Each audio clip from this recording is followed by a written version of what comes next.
সমস্ত ট্রাক ও গাড়ির ফরেন্সিক পরীক্ষা করানো পেট্রোল পাম্পে এখনো পর্যন্ত কেউ। ভোলা বাবুকে বলবো আমরা আইনি সাহায্য দেব, সিনিয়র লয়ারদেরকে আমরা অনুরোধ করব পাশে দাঁড়াতে। উনি শুধু মত দিন, সাক্ষীদের কেন্দ্রীয় নিরাপত্তা এবং মামলা অন্য রাজ্যের ট্রান্সফার, এই দুটো খুব এসেন্সিয়াল। প্রেসিডেন্সি জেলের 42 নম্বর ঘরে বসে, কেবিনে বসে শাহজাহান অপারেট করছে, ওর হাতে গ্রে নগরে মোবাইল রয়েছে। আমাকে কারারক্ষীরা গতকাল থেকে সমস্ত তথ্য দিয়েছে। 42 নম্বর কেবিন, গ্রে নগের মোবাইল ফোন, একটি ছোট মোবাইল আছে যেটাতে অ্যান্ড্রয়েড মোবাইল নয়, আরেকটা অ্যান্ড্রয়েড মোবাইল রয়েছে। দুটো মোবাইল নিয়ে শাহজাহান এই অপারেটটা ওখান থেকে করছে, জেলের ভিতর থেকে। এটা সম্ভব হয়েছে রাজ্যের মুখ্যমন্ত্রী মমতা ব্যানার্জি আছে বলে। তাই যেমন দেবব্রত মাইতি সহ 18টি পোস্টপোল ভায়োলেন্সের মামলা অন্য রাজ্যে ট্রান্সফারের জন্য সিবিআই সুপ্রিম কোর্টে গেছে, শাহজাহানদের কেসের ক্ষেত্রেও অন্য রাজ্যে ট্রান্সফারের জন্য মামলা আদালতে নিয়ে যাওয়া উচিত তদন্তকারী সংস্থার। এটা আমি অনুরোধ এবং দাবি করব, এটা সময়ের ডাক। আর সমস্ত সাক্ষীর উচিত কোর্টে গিয়ে নিরাপত্তার দাবি করা, যাতে আর নিরাপত্তা রক্ষী সরকারি, সে রাজ্যের হোক কেন্দ্রের হোক, যাতে নিরাপত্তা তারা পায় তার দাবি করা।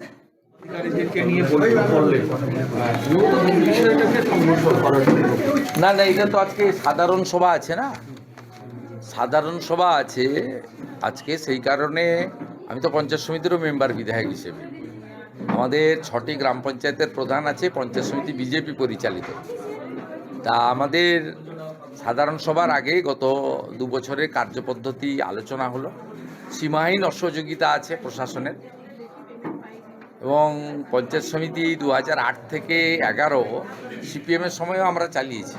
কিন্তু এই ধরনের অসভ্য সংকীর্ণ মনা সরকার তখন দেখিনি, যাদেরকে আমরা এই নন্দীগ্রামের মাটি থেকে উৎখাত করেছি। এরা এত ছোট লোক এবং অসভ্য, সংকীর্ণ মনা, প্রতি পদে পদে বাধা দেয়, কাজ করতে দেয় না, অসম্মানিত করে। তাই আমাদের, এবং এখানে কিছু খুনের মামলার আসামিরা ওদের পঞ্চায়েত সমিতির মেম্বার, আমাদের অনেক মহিলা মেম্বার আছে, তাদের নিরাপত্তার দায়িত্বটা 5 জন আমাদের সক্রিয় নেতার হাতে দিয়ে গেলাম। স্বদেশ দাস অধিকারীর হাতে, সাহেব দাসের হাতে, দেবাশিস ভাইয়ের হাতে, সুকেন্দু ভাইয়ের হাতে এবং অশেষ ভাইদের হাতে, যাতে দেবব্রত মাইতির খুনি শাহউদ্দিন, হাবিবুর রহমানরা এবং মামনি জানাদের উপর বোম নিক্ষেপ করা শামসুলরা আজকে সাধারণ সভায় কোনো ভারতীয় জনতা পার্টির মহিলা সদস্যদেরকে আক্রমণ করতে না পারে, হেনস্থা করতে না পারে, সেই জন্যই তার প্রস্তুতি। কারণ এরা সুযোগ পেলেই মহিলা এবং হিন্দুদের উপর আক্রমণ করে, সেই জন্যই আমরা বসেছি মহিলা সদস্যদের যাতে নিরাপত্তা ঠিক থাকে। আপনি অসহযোগিতা, তাকে মারধরের অভিযোগে 3 জনকে ইতিমধ্যেই পুলিশ তাদেরকে গ্রেপ্তার করেছে। মমতা ব্যানার্জির একটা চোখ বন্ধ বলে ওদের গ্রেপ্তার করেছে। মমতা ব্যানার্জির পুলিশ উচিত ওই আপনার ননভেজ বিক্রি করতে গেছিল ওখানে এবং মিথ্যে কথা বলে ঢুকেছে, পরিচয় আড়াল করে ঢুকেছে, তাকেও ধরা, তার বিরুদ্ধে তো এফআইআর হয়েছে। আর এদেরকে ধরে নিয়ে এলেন, 41-এ নোটিশ দিয়েছেন। এরা কি জঙ্গি নাকি? আর যখন কালী পুজোতে কাকদ্বীপে কালী মূর্তি ভাঙলো, তার আসামি গ্রেপ্তার হয়নি কেন? মন্দির বাজারে জগদ্ধাত্রী মূর্তি ভাঙলো, তার গ্রেপ্তার হয়নি কেন? হনুমান মূর্তি, আমরা তো নন্দীগ্রামের সব হিন্দু এলাকায় আমি এই পোস্টারটা লাগাচ্ছি, কি করবেন আমি দেখব, হিন্দুদের কাছে আমি এই পোস্টার লাগাবো। দেখুন, এইটা গতকাল হনুমান মূর্তির করেছে।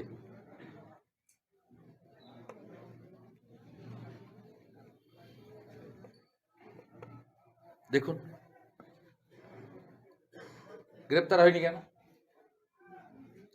সব হিন্দু পাড়াতে আমি এই হনুমানজির ভাঙা মূর্তির ছবি লাগাবো। মমতা ব্যানার্জি থাকলে বজরংবলীর কি দশা হয় দেখুন। সব হিন্দু পাড়াতে আমি লাগাবো, আমি 1000 হোর্ডিং তৈরি করছি, সব হিন্দু পাড়াতে লাগাবো।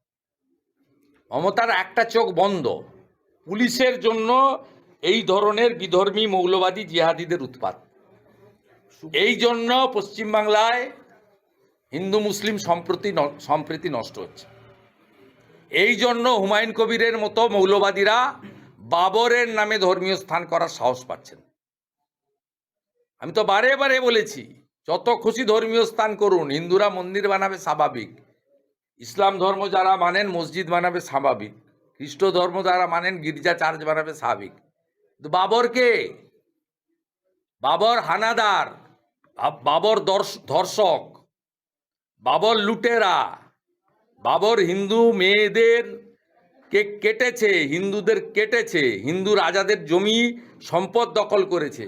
তিনি বহিরাগত ছিলেন, ভারতীয় ছিলেন না। তার নামে আজকে পশ্চিমবাংলায় বীজ বপন হচ্ছে। মমতা ব্যানার্জির পুলিশ 1000 পুলিশ পাহারা দিচ্ছে। এই কারণে তো মৌলবাদীদের আস্ফালন। তাই ওই ঘটনাতেও পুলিশের নিরপেক্ষতা নিয়ে প্রশ্ন আছে। 41-এ নোটিশ না দিয়ে একতরফাভাবে অশোকনগর গোবরডাঙ্গা থেকে, অশোকনগর থেকে তুলে নিয়ে এসছেন কাল রাত্রি 3টের সময়।